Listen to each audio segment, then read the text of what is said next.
golden desert dunes, brutal summers, and an up-and-coming winter sports scene? At first glance, it seems unlikely, but sports typically linked to sub-zero temperatures are breaking new ground in Qatar. Communities have always adapted sports to their local climates. While Europeans are used to snowboarding and skiing in the Alps, here in the Gulf, people go sandboarding in the dunes. But Qatar wants to flip that script by stepping on ice. How does a desert nation build a culture around winter sports? I'm Laila Humaira, and this is Qatar in Motion.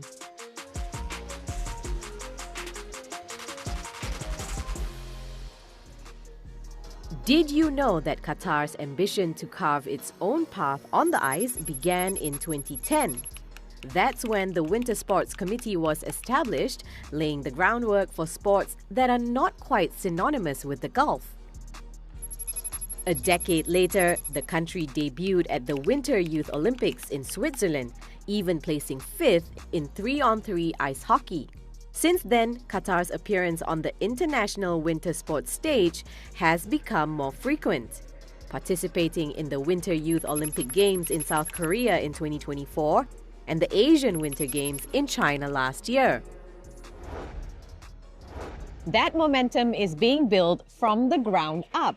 At the grassroots level, interest is already growing. A few years ago, Qatar hosted the first ever curling training camp in the region. Today, the sport is played in schools, lighting a spark in youth that may have grown up in the heat, but are embracing the challenge of the cold.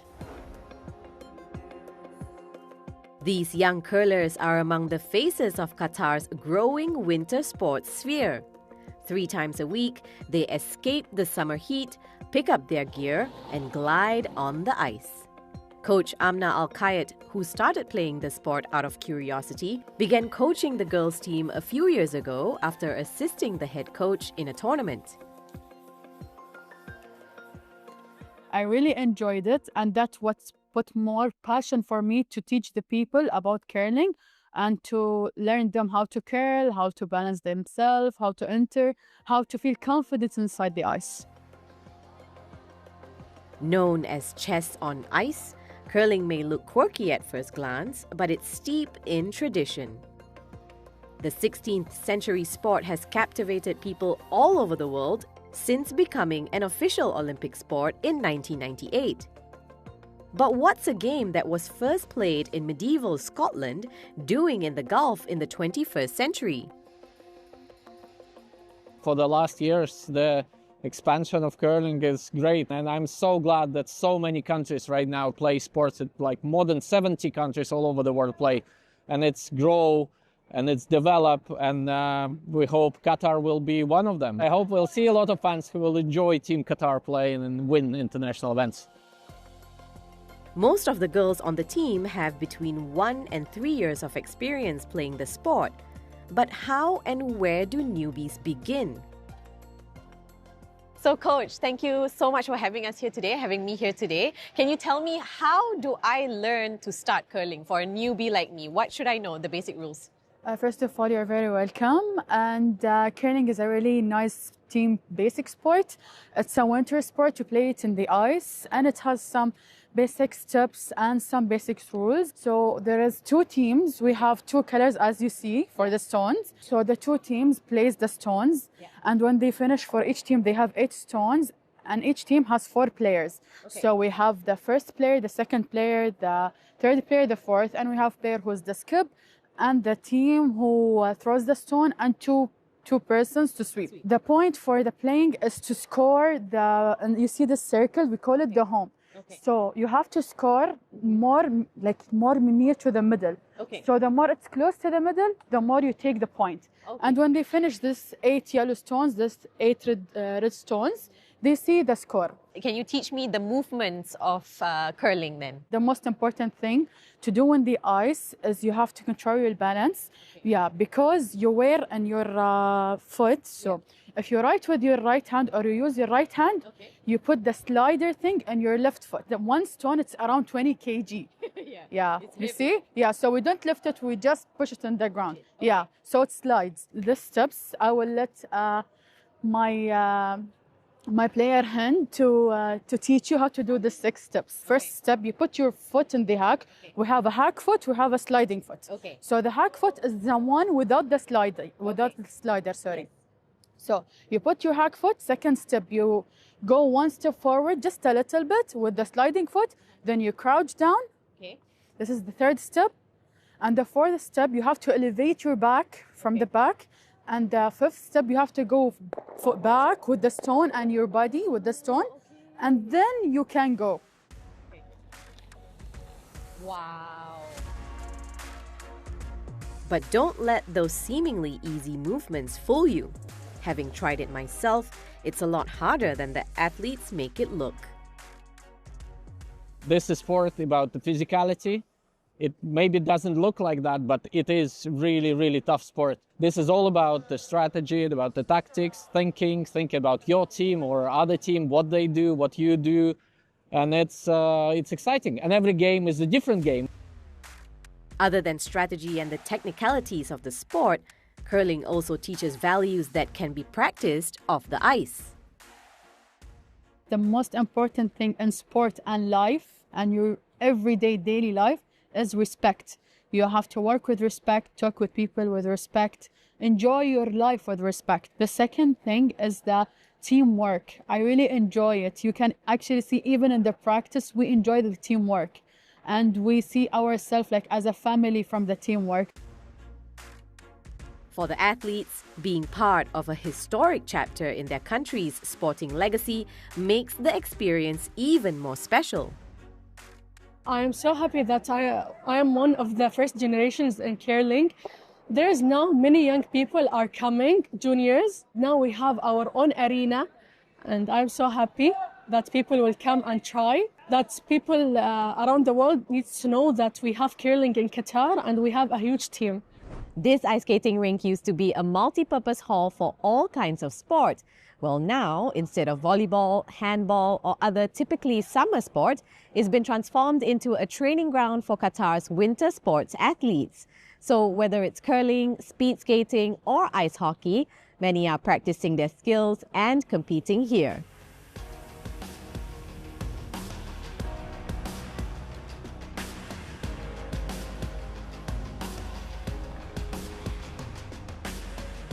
And while you can barely feel the desert heat in here, it's always a warm and welcoming place for another group of people.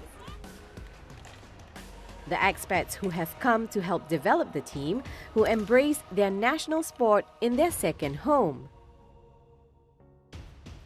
I come to Qatar for prepare Qatar national team and especially for goalies. I come here to build one of the strongest team in GCC countries. I represent Qatar in International Ice Hockey Federation. In World Championship, we have to have women's team, men's team national, kids program, our Qatar International League, and referee program. Now everything done, and we can go to World Championship. When we will win World Championship Division 4, I say we'll do a good job. But now we have to work more.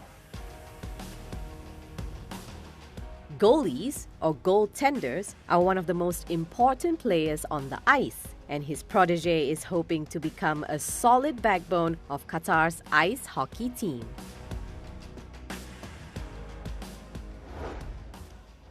To be a goalie, you need to be a little bit crazy. It's hard for anyone to imagine that there is someone can put himself in front of a puck, weighs 170 grams, 80 kilometer per hour speed. It needs reaction time. You need speed, you need mobility, you need to be flexible because the change direction in less than a second. The puck change the direction from right to left. So you need to have a lot of energy and power and stamina in your body. So you need to work on it to maintain your stamina. Hockey goalie is more than the half of the team because playing as a goalie, your mistake is a goal.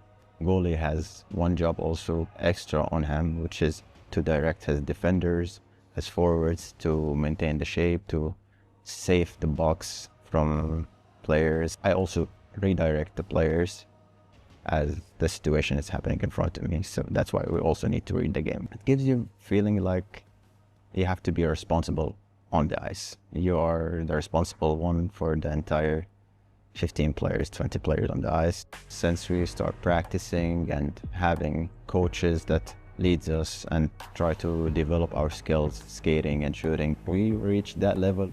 As everybody knows, it's European sport. So the one challenge that we had here as a team is to make this sport famous in the desert. At the very beginning, we were like 20 players, 25 players, but after a few years of competing, trying hard, we end up to have around 70 to 80 kids. We have a women's team, we have a men's team, and we have a kids team. So this makes us feel very good, feel proud that, especially to add in a golf, a women's team, it's not that easy.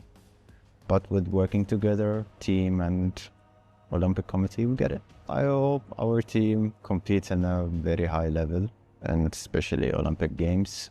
We want to participate in World Cup. We want to participate in a lot of championships and tournaments, especially for the IIHF Federation.